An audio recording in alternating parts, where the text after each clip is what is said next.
Täna valmistame lõngast nuku. Nuku tegemiseks on meil vaja 2 või 3 eri värvi lõngakera, 9 × 7 cm suurust kartongi, käärid ja puidust nukupea.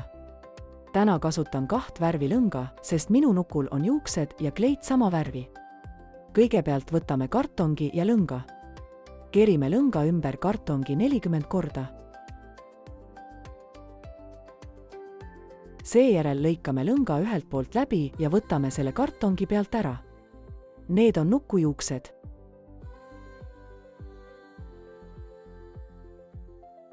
Nüüd lõikame umbes 25 cm pikkuse lõngajupi.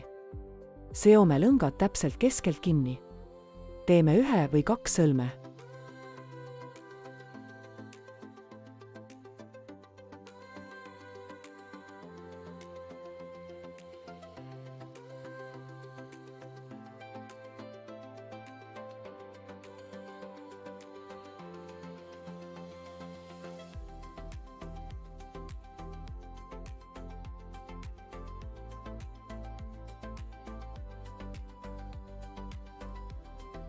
Võtame lõnga 2 otsa ja viime need läbi nukupea ava.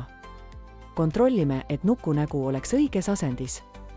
Silmad on üleval ja suu on all.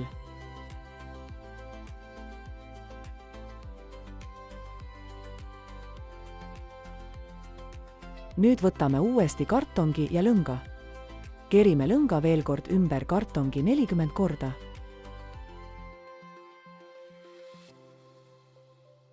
Seejärel lõikame lõnga ühelt poolt läbi ja võtame selle kartongi pealt ära. Võtame lõngaotsad, mis lähevad läbi nukupea ja viime need külgedele. Nende vahele paneme teised lõngad.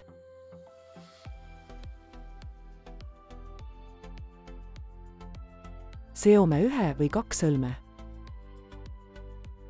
Nüüd pöörame lõngakimbu vertikaalselt.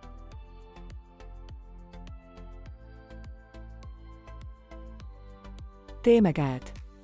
Võtame umbes 8 cm pikkuse lõnga. Teeme mõlemasse otsa sõlmed. Asetame käed keskele. Kontrollime, et mõlemal pool oleks käte pikkus sama. Seome lõngaga 1 või 2 sõlme.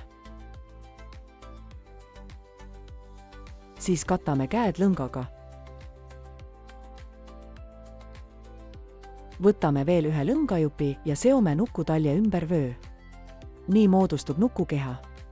Siis lõikame kääridega nukujuuksed ja kleidi ühtlaseks. Pärast seda seome paelaga nukule juuksed. Nukk on valmis. Kohtumiseni järgmises videos!